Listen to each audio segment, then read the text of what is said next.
Greenland जंगल में बहुत से पक्षी रहते थे। उसी जंगल में टूनी चिड़िया नई आई थी, इसीलिए उसे पक्षी ज्यादा पसंद नहीं करते थे। बारिश का मौसम आने वाला था, इसीलिए टूनी चिड़िया ने जल्दी जल्दी में अपना घोंसला बना लिया था।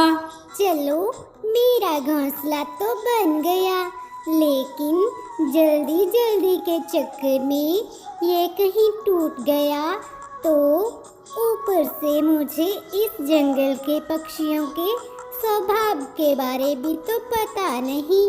टूनी चिड़िया बहुत कुछ सोच रही थी। उसी जंगल में एक कौवा और कौवी भी रहते थे। कालू जी, क्या आपको पता है हमारी जंगल में एक बेवकूफ सी चिड़िया आई है? मुझे तो वो बिल्कुल भी पसंद नहीं। अरे यार रंगीलो, तुम्हें क्या लेना देना उससे? कोई कैसा भी हो, हमें उससे क्या। और वैसे भी यह जंगल हम दोनों की थोड़ा है। इस जंगल में आए या कोई इस जंगल से जाए, उससे हमें क्या।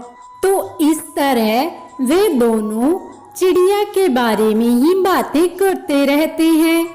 ऐसे ही कई दिन और बीत गए। एक रोज टूनी चिड़िया दाना लाने के लिए गई हुई थी कि एकदम से जोरदार बारिश शुरू हो जाती है। टूनी चिड़िया देरी ना करते हुए अपने घोंसले के पास चली आई।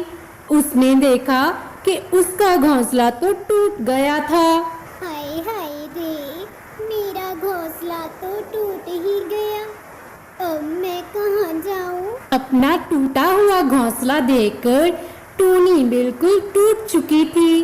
उसने पक्षियों से मदद मांगनी चाहिए। जी, कोई सुन रहा है तो प्लीज दरवाजा खोल दीजिए, मेरा घोंसला टूट गया बारिश में। चारी टूनी चिड़िया ने मदद मांगने के लिए किसी पक्षी का घर न छोड़ा, लेकिन किसी पक्षी ने उसकी मदद ना की।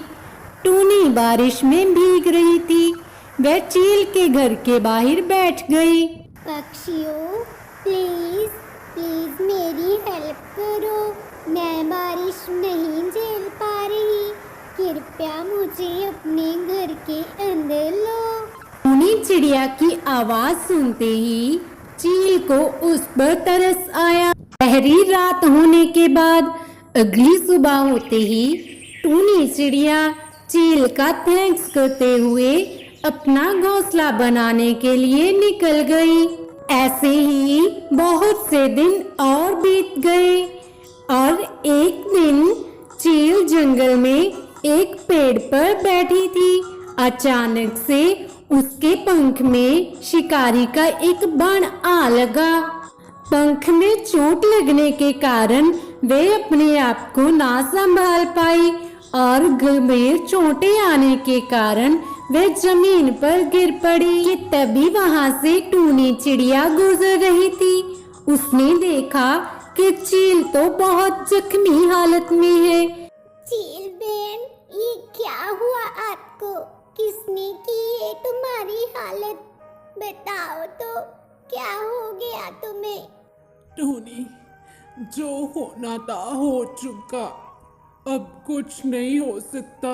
अब मैं नहीं बच पाऊंगी बहन। नहीं नहीं चील बहन, मैं तुम्हें कुछ नहीं होने दूंगी, आप धैर्य रखो। टूनी चिड़िया चील को अपने घर में ले आई, अच्छे से उसकी मरहम पट्टी की और टूनी चिड़िया ने चील को कई दिनों तक अपने ही घर में रखा। उसका अच्छे से ध्यान रखा, खाना व मरहम पट्टी समय समय पर देती रही। चील बहन, अब कैसा लग रहा है आपको? ठीक हो ना आप? टूनी बहन, मेरा इतना ध्यान रखने के लिए आपका बहुत बहुत धन्यवाद। मैं आपका जितना धन्यवाद करूं उतना ही कम है। नहीं नहीं चील बहन, मैं तो आपकी ही कर्जदार हूँ। अगर आपने मेरी उस दिन जान ना बचाई होती तो आज मैं भी मर गई होती। ये सब तो आपकी ही मेहरबानी है बहन। तो इस तरह वे दोनों आपस में बहुत अच्छे दोस्त बन गए।